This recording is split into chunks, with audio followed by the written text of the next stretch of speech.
आप सभी को नमस्कार। You are welcome in 1 week online faculty development program on the theme Transforming Lifestyle Through Yoga, Darshan and its Functional Modes, organized by Teaching Learning Center and Department of Physical Education and Sports, Ramanujan College, in association with Gandhi Bhavan, University of Delhi, from November 20th to 26th, 2020. At the very outset, I would like to express my sincere thanks to each and every unit associated with this organization for providing me an opportunity to speak in front of you. I am feeling great pleasure as I have got this opportunity. I am directed by the organizers to speak in both the languages, that is English as well as Hindi. So I will talk in Hindi as well as in English. I am directed by the organizers to speak on the topic योग for personality development. मुझे जो शीर्षक आवंटित किया गया है आयोजकों के द्वारा वो है योग और व्यक्तित्व विकास। तो योग और व्यक्तित्व विकास के बारे में विस्तार से चर्चा करूंगा आप सबके समक्ष। I divided my presentation into different parts. पूरे प्रस्तुतिकरण को 9 विभिन्न भागों में विभाजित किया गया है। I will discuss each point one by one. प्रत्येक बिंदु की एक के बाद एक चर्चा करूंगा। First, I will start from basic concept of योग. शुरू करूंगा योग की आधारभूत अवधारणा से। उसके बाद बात करेंगे पर्सनैलिटी की, व्यक्तित्व की। After that, I will discuss about universal nature. In the fourth point, I will discuss about vrittis. In the fifth, about kleshas. In sixth, about karmas. And in seventh, I will discuss about body layers. And in the eighth part of this presentation, I will discuss about the spiritual significance of yoga. And in the last part of my presentation, I will discuss about the concept of accommodation. अनुकूलनता की अवधारणा के बारे में बात करेंगे अंतिम बिंदु में, अंतिम भाग में। तो शुरू करता हूं पहले भाग से। बेसिक कंसेप्ट ऑफ योग, योग की आधारभूत अवधारणा। We all know that in the field of yoga there is no standardization, but here I am discussing on the basis of standard literature. I would like to share a prayer from Isha Upanishad. It's a piece of invocation from Isha Upanishad. That is the concept of whole. And the lines are, this is whole, that is whole, whole emerges from whole, whole subtracted from whole result in whole.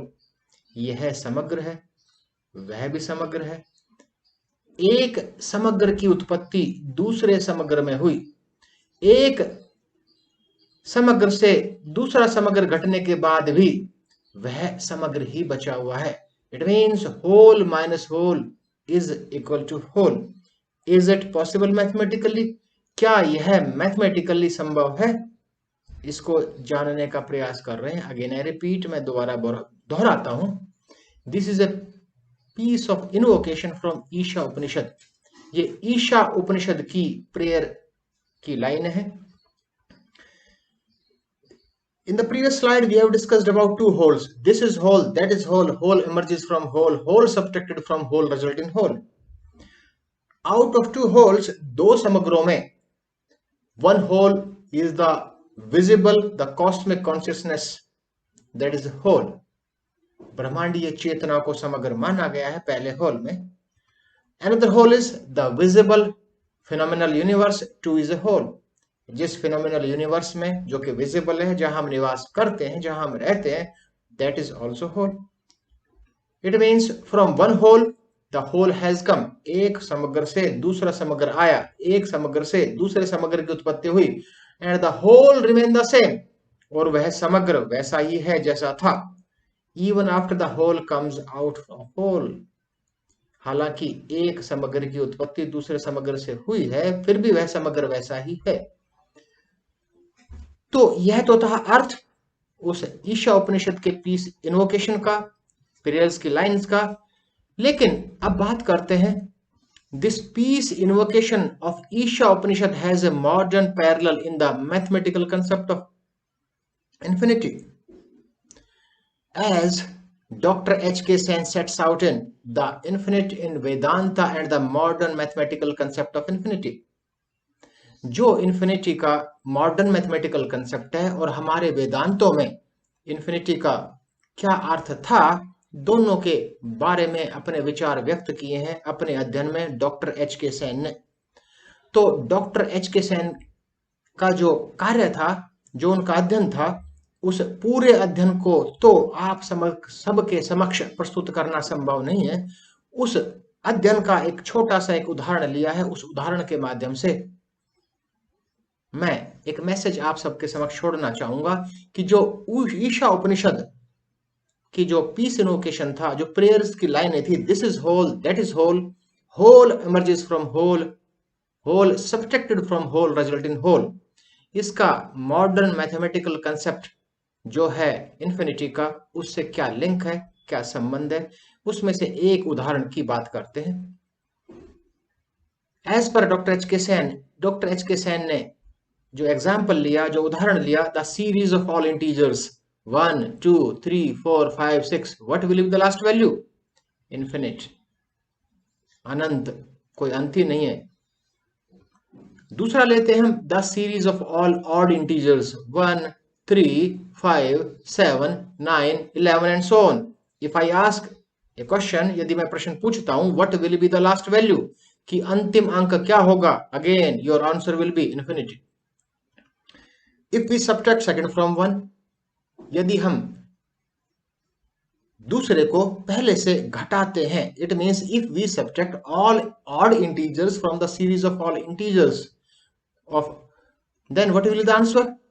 The series of all integers minus the series of all odd integers will be equal to the series of all even integers 2 4 6 8 10 12 and so on. Then what will be the last value? अंतिम अंक क्या होगा? The answer will be same, that is infinite.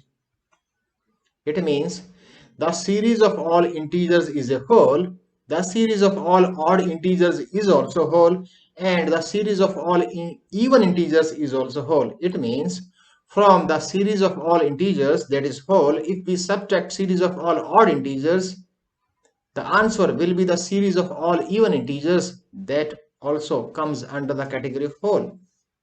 So Dr. H.K. Sen in his study set out a theory, the infinity in Vedanta and the modern mathematical concept of infinity. I have shared one example from that study. Since all the three has no last number, that is all integers, all odd integers and all even integers. If everything, यदि सब कुछ, not according to me, not according to you, if everything according to Upanishad is cosmic consciousness, यदि उपनिषद के अनुसार सब कुछ ब्रह्मांडीय चेतना है, then तो the one behind the many is the symbol of the origin of manifestation. There are two words, one and many. One means the first whole, पहला समग्र, that is cosmic consciousness, ब्रह्मांडीय Chetna, and many are those which have been evolved out from cosmic consciousness. Many शब्द का अर्थ यहाँ पर है वो सब जिनकी उत्पत्ति पहले समग्र यानी cosmic consciousness, ब्रह्मांडीय चेतना से हुई. So the one behind the many is the symbol of the origin of all manifestation, all returns, all cycles, all rhythms that makes existence possible. The one and many are not two separate entities. These are one. Reality is the one without the second. The reality is, in conclusion, we can say that the reality is cosmic consciousness. To realize through inner apprehension the oneness of all things by uniting self with the self, subject with the object, zero with the infinite. To intuit this supreme knowledge is yoga, purpose of yoga, and its art. अपनी अंतरात्मा से इस supreme knowledge को, इस ब्रह्म ज्ञान को ही योग कहते हैं, और यही अनुभूति करवाना योग का उद्देश्य, योग का पर्पस है, और यही योग की कला है. So till now we have discussed about the concept of yoga as per Isha Upanishad, as per the peace invocation of Isha Upanishad. That this is whole, that is whole, whole emerges from whole, whole subtracted from whole result in whole. अब दूसरे भाग में बात करते हैं personality की, व्यक्तित्व की बात करेंगे. व्यक्तित्व की परिभाषा से शुरू करते हैं, क्योंकि इस प्रस्तुतिकरण का शीर्षक है योग और व्यक्तित्व विकास. तो थोड़ा व्यक्तित्व के बारे में भी संक्षिप्त में जान लें कि व्यक्तित्व का अर्थ क्या है. द कॉम्बिनेशन ऑफ कैरेक्टरिस्टिक्स और qualities that form the individuals distinctive character. Personality को परिभाषित किया गया है इस परिभाषा के द्वारा. It's a combination, personality is the combination, यह एक योग है, यह एक मिश्रण है, ऑफ कैरेक्टरिस्टिक्स, उन सब विशेषताओं का, और क्वालिटीज, और उन सब योग्यताओं का, दैट फॉर्म, दैट वो निर्माण करती हैं, इंडिविजुअल्स डिस्टिंक्टिव कैरेक्टर, किसी भी व्यक्ति विशेष का एक विशेष चरित्र. तो कुल मिलाकर हम कह सकते हैं कि ये उन सभी विशेषताओं का और गुणों का योग है, विशेषताओं और गुणों का मिश्रण है, जो कि किसी व्यक्ति विशेष के एक विशेष चरित्र का निर्माण करती हैं. यहां पर्सनैलिटी का अर्थ मनोविज्ञान की अवधारणा के अनुसार चर्चा इसकी नहीं करेंगे. योग की भाषा में बात करेंगे कि योग के द्वारा व्यक्ति विशेष के किन गुणों का, किन विशेषताओं का विकास होता है, जिससे हमारी पर्सनैलिटी में, हमारे व्यक्तित्व में निखार आता है, उस सब की चर्चा करेंगे. अब बात करते हैं प्रस्तुतिकरण के तीसरे भाग की, यूनिवर्सल नेचर की.